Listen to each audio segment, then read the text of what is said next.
Hi, I'm Jeff Dial. Welcome to another edition of Footprints in American History. Today's going to be a little bit different edition. Basically, I'm up in a town called Bushnell, Florida. I'm at the Florida National Cemetery, and I'm going to visit my dad's grave, and I'm going to show you the grave of a kid who fought in Iraq that lived in my neighborhood. So I thought I'd bring you out here, let you take a look around. First, we have to go to the gravesite locator. So here we are.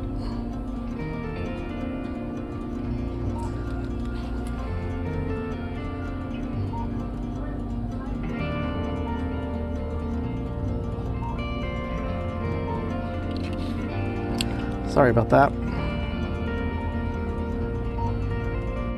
I wanted to also encourage those of you who have never been to a national cemetery, regardless of what state you're in, you're going to have one. You need to take the time out, even if you don't know a single person in there, it is well worth your time just to browse through there. You'll find some amazing tombstones when you go through there. People that have fought in different wars, people that have served. And a lot of these are people that died in very famous battles. There's people in this graveyard that, they did the Bataan Death March, served in different parts of World War II and other places. So, well worth your time. This cemetery, I think, is about 20 years old. I could be wrong. I've been to the Georgia National Cemetery, where I have a cousin that's buried, and that's a really pretty cemetery also. It's up in the mountains. Not quite as big as the Florida one. They're a lot newer. But with that said, let's get started and begin the journey. And I'm going to show you also some of what you'll see in this place here. Definitely worth your time. Okay, so let's back out of our parking place here.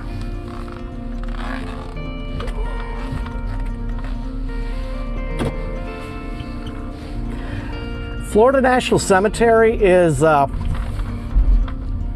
it's located in a town called Bushnell. It's probably about, I don't know, maybe 40 minutes north of Tampa, right off Interstate 75. And it's a beautiful property to drive through, but I can promise you this, if you go here, be warned, it is big. So with that said, I'm gonna kind of get my bearings, and we will see the gravesite in just a moment.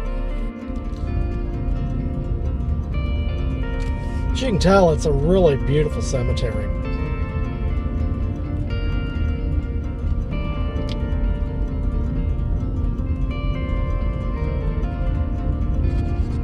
A lot of benches. Very well maintained.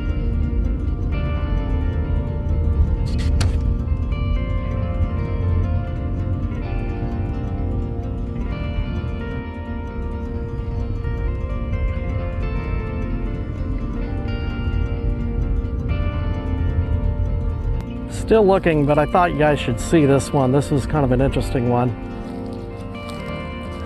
I'll have to look him up. William DeAngelis. You look down the bottom, PGA Golf Pro. That's one you don't see every day. So the search continues. Seeing Missed by Wife, Daughter and Son, Persian Gulf.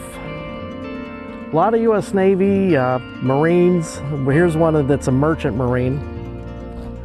A lot of World War II people in here.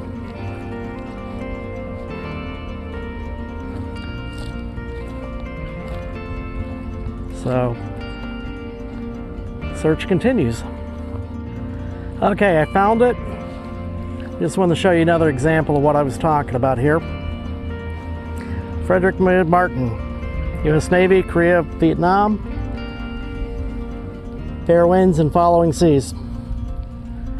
Definitely a tradition for the Navy. This here is my father.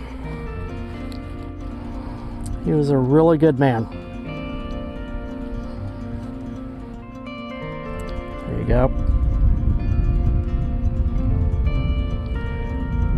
If you look back over here, you can see the park benches.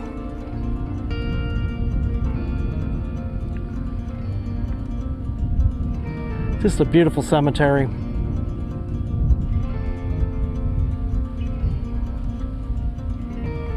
And such a great deal to see my dad. It's actually been 4 years since I was at this grave. I came about 3 years ago. Unfortunately, I didn't get a map. I was on a trip to Alabama and took forever, so I got to come back and visit. I'm very, very happy to be here. And I'm going to spend a few moments with him.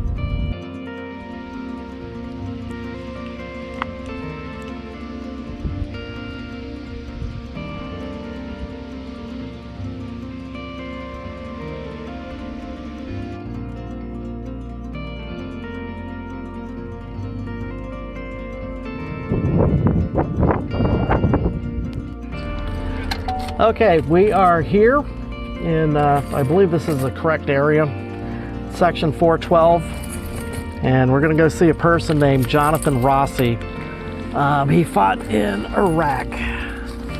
So let me grab the little map just in case I remember the site. 1384. Oh my goodness. Let's just kind of give you an idea how big this is.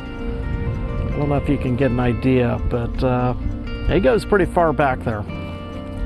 So let's go take a look. And I'm going to explain the story to you. I live in a town near Clearwater, Florida.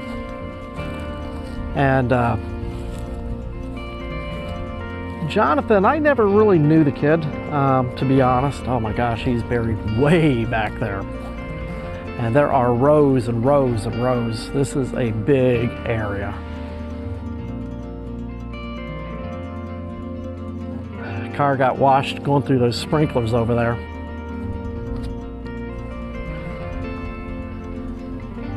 He lived life like a dream. Well, that's how you want to live it. He lived to serve.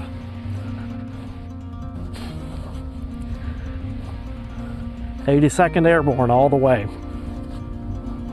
Until we meet again.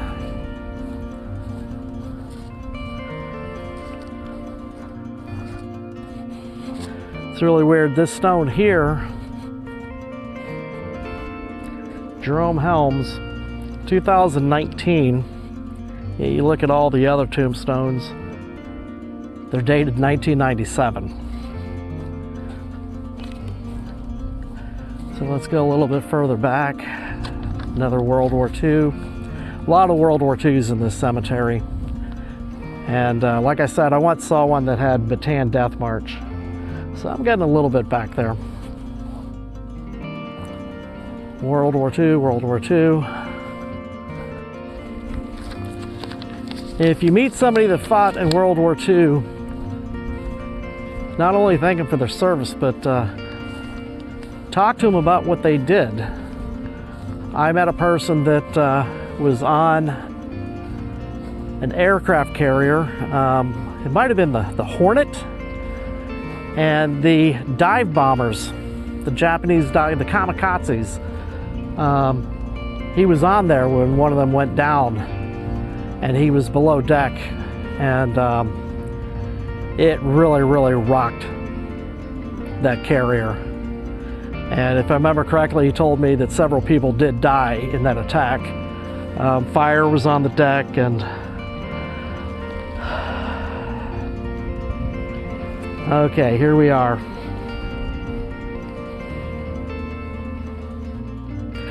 Now, this is for me a little strange. Michael N. Rossi, so I'm guessing this. Okay, he died in 2017. I did not know that. This was his father that I had actually met a couple times. Did work for him, curb painting his house. And we had a couple good conversations. Die-hard Redskin fan, Michael Rossi. Die-hard Redskin fan. And you know, when you talk, he had a mailbox with the Redskins logo on it. His vehicle was all redskinned out. There was no bigger Redskin fan. And I'm glad I could pay my respects to you, Michael. You were a really nice man, and I do appreciate it. But here's who we came to take a look at. This is Jonathan Rossi. And if you notice, it says KIA. That means killed in action. Persian Gulf, Iraq. July 1st, 2007. The story with Jonathan, my understanding was, I believe he was going to ask his girlfriend to marry him. He was not too far from coming off deployment back to Clearwater, and he stepped on an IED in Iraq, and unfortunately it devastated a lot of people in the community. Back then, I believe the governor was Rick Scott, and he ordered the flag flown at half-mast for Jonathan here. And I just wanted to show you guys this. This is a person that you know, it really hits home when you realize that this person here was on my street. He lived, you know, walking distance from my house on my street. And, you know, I never met Jonathan personally. I did get to know his dad, who I did not realize was buried here. And, you know, actually I remember talking to his dad. His dad, Michael, was, he had mixed feelings about the war in the Persian Gulf after this happened. And I remember just, you know, he definitely did have mixed feelings, but just a surprise to come here and find out that he's here also. So now Jonathan here actually had a chance to be buried at Arlington, and what happened was his dad, Michael, was telling me that the reason he had him buried here was because, you know, Clearwater's like 80 miles from here, 60 miles, 80 miles, something like that. So he wanted to come up and visit his son often, and so that was why he was buried here, even though he was given the option to bury him at Arlington, which I've not been to, but I hear it's an amazing cemetery. Anyway, this is pretty much most of the video. You might see a few more pictures real quick. From some of the things I've seen while my time here. I took a lot of pictures of gravestones, so I wanted you guys to see those. In the meantime, I hope you guys have a wonderful day, fair winds and following seas. Don't forget to subscribe to the channel. Ring the bell up at the top. Well, actually, I believe it's like this for you guys. Ring that bell, though. That'll get you notifications anytime that I post a video. And also, put a comment in there that you subscribe to the channel so I can say thank you and just let you know how much I appreciate it.